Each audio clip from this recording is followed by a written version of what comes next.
16ই December বাংলাদেশের গৌরবময় বিজয়ের দিন। এই দিনটি 1971 সালে দীর্ঘ 9 মাসের রক্তক্ষয়ী মুক্তিযুদ্ধের পর স্বাধীনতা অর্জনের চূড়ান্ত বিজয় হিসেবে ইতিহাসে চিরস্মরণীয় হয়ে আছে। 16ই ডিসেম্বর আমাদের অহংকার, আমাদের গর্বের দিন। বীর শহীদদের প্রতি শ্রদ্ধা জানিয়ে আপনাদের সবাইকে জানাই মহান বিজয় দিবসের শুভেচ্ছা আর ভালোবাসা। তো myself Tanu Das, welcome back to my another new blog. সবার কী অবস্থা? সবাই কেমন আছেন? আশা করছি সবাই বেশ ভালোই আছেন। আর এই বিজয় দিবস উপলক্ষে আমরা কোথায় যাচ্ছি আর কী কী খাওয়া দাওয়া করলাম সেটা নিয়েই থাকছে আজকের ফুল ব্লগ।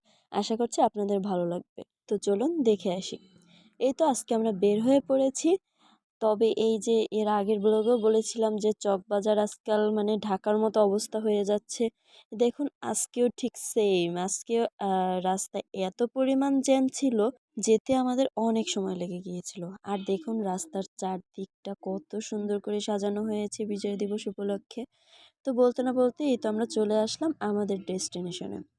তো আমরা চলে এসেছি ব্লেস পার্কে। ব্লেস পার্কে বিজয় মেলা চলছিল। তো প্রথমে ভেবেছিলাম আমরা যাব শহীদ মিনারে, কিন্তু পরক্ষণে ভাবলাম যেহেতু বিজয় মেলা চলছে ব্লেস পার্কে আর এটা আমাদের বাসার কাছেই, তাই ভাবলাম ব্লেস পার্কে যাওয়া যাক। আর এসেই দেখছি এখানে তো অনেক রকমের দোকান বসেছে, প্রয়োজনীয় কিংবা বাচ্চাদের খেলনা থেকে শুরু করে অনেক খেলনার দোকান বসেছে। দেন এখন আমরা মেলার ভিতরে যাব। আর যেতেই এই গেট ডেকোরেশনটা আমার কাছে অনেক ভালো লেগেছিল। যাই হোক, এই তো ভিতরে ঢুকে দেখছি অনেক রকমের দোকান। আসলে এগুলো কিন্তু বরিশালের যত অনলাইন পেজ রয়েছে, মানে যারা অনলাইনে বিজনেস করে তারা আর কি তাদের দোকান দিয়েছে এখানে। আর এই যে আমি আমার সাথে আমার বাবা মাও গিয়েছিল, তাই আমার দিনটা আসলে অনেক বেশি ভালো গিয়েছিল। আর এখানে এই তো প্রথমেই ঢুকি আমরা ঝালমুড়ি নিয়ে নিলাম। এই ঝালমুড়ির টেস্ট কি বলবো গাইস, একটু ভালো ছিল না। আর দামের দিক থেকেও ছিল গাইস অনেক বেশি। আর এখানেই তো আমরা এখন এই দোকানগুলো ভিজিট করব। তো এখানের এই পেজের নাম হচ্ছে স্বর্ণা কিচেন। এখানে দেখছি বিভিন্ন রকমের আইটেম রয়েছে, কেক, তারপর আরও অনেক কিছু, বার্গার থেকে শুরু করে অনেক কিছু ছিল। তারপর এই যে এই পেজের দোকানটায় দেখছি মাটির কিছু জিনিসপত্র ছিল। পাশেই ছিল সততা পেজের নাম। এই দোকানে ছিল কিছু চুড়ির কালেকশন, মোটামুটি ভালো ছিল। দেন এই তো শিশু মহিলা কল্যাণ সমিতি, এই পেজের দোকানে ছিল ঘর সাজানোর কিছু জিনিসপত্র। এই কালেকশনগুলো আমার কাছে বেশ ভালো লেগেছিল। আর এই দোকানে ছিল বিশেষ মূল্য ছাড়ে কিছু ড্রেসের কালেকশন, এগুলো আমার কাছে বেশ ভালোই লেগেছিল। দেন এই যে আমার মানে পরিচিত একটা পেজ হচ্ছে বরিশাল্লা বাজার। আমি বরিশালের লোক আর এই পেজটা আমার কাছে খুবই ভালো লাগে। আমার ফোনের ব্যাক কভারের ডিজাইনটাও আমি এই পেজ থেকে করিয়েছিলাম, তো অনেক বেশি সুন্দর হয়েছিল, আমার খুবই পছন্দ হয়েছিল। দেন এই তো সব দোকান আসলে ভিজিট করা সম্ভব হয়নি। আর এইখানে যে দেখছেন এখানে সকালবেলা অনুষ্ঠান ছিল, বাট আমরা তো সকালে আসিনি, তাই তাই আর দেখা হলো না। দেন এই তো ঘটি গরম খেতে চলে আসলাম। আর এটা বানানোর স্টাইলটা না আমার কাছে খুবই ভালো লাগে।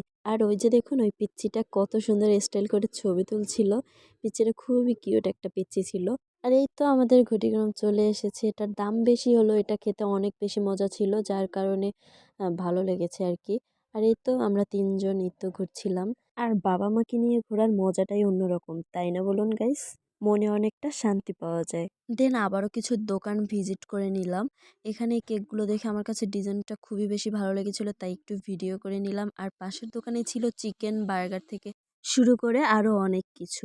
আর গাইস দেখুন এই চারটা, আমি তো ভিডিও করে না করে থাকতেই পারলাম না, এত বেশি কিউট ছিল। দেন এই তো আমরা বের হয়ে পড়লাম আর এখন যাব ফুচকা খেতে। ব্লেস পার্কে এসে যদি ফুচকাই না খাই তাহলে কি আর হয় বলুন তো? আর এই রিপন মামার ফুচকা তো জাস্ট অসাধারণ টেস্টি। এখানে আমরা ফুচকা খাওয়া শেষ করে এই তো বের হয়ে পড়লাম। ভেবেছিলাম এখন বাসায় যাব, বাট কি হয় দেখুন, এই তো আমরা দোকানগুলো ভিজিট করছিলাম। এখানে বেশ অনেক রকমের দোকান বসেছে, মানে নিত্য নতুন অনেক রকমের আইটেমের। এই সাইডে বেশ অনেক পরিমাণ ভিড়ও ছিল। আর এই তো আমি একটা দোকান খুঁজছিলাম, সেটা হচ্ছে হাঁসের মাংস চালের রুটি। আর আজকে আমি এটা পেয়ে গিয়েছি এখানে। আর আমি বেশ কিছুদিন যাবৎ দোসা কোম্পানিটা খুঁজছিলাম, কিন্তু কাল এখানে এসে আর আমার খেয়ালই ছিল না যে এখানে নতুনে দোসা কোম্পানিটা অ্যাড করা হয়েছে। তো যেতে যেতে পথে দেখলাম, চোখে পড়লো এই দোসা কোম্পানি, তাই ভাবলাম একদমই মিস করা যাবে না, এটা একদম ট্রাই করতেই হবে। আর এই তো আমরা অপেক্ষা করছিলাম অর্ডার দিয়ে। আর এখানের এই লোকগুলোর বিহেভিয়ার জাস্ট অসম্ভব ভালো ছিল। আর এই তো আমাদের খাবার এসে পড়েছে। যদি এটা টেস্টের কথা বলি তাহলে টেস্টের দিক থেকে এটা বেশ ভালোই ছিল। আমার কাছে তো ভালো লেগেছিল। তো আপনারাও কিন্তু অবশ্যই একবার ট্রাই করে দেখবেন। আমার কাছে ভালো লেগেছিল। আপনাদের কাছেও আশা করছি ভালো লাগবে। তো যাই হোক, এই তো এখন বাসায় যাওয়ার পালা। আর দেখুন কত সুন্দর করে চারদিকটা সাজানো।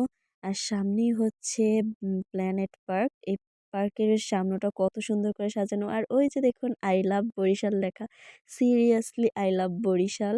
বরিশাল শহরটা এত ছোট, তার ভিতর এত সুন্দর সাজানো গোছানো, ভালো না বেশে থাকাই যায় না। তো যাই হোক, আজকের ভিডিওটি ছিল আমার এই পর্যন্তই। কেমন লেগেছে অবশ্যই কমেন্টস করে বলবেন। যদি ভালো লেগে থাকে তাহলে অবশ্যই do like, comment and share and subscribe my channel. Thanks for watching. Bye bye.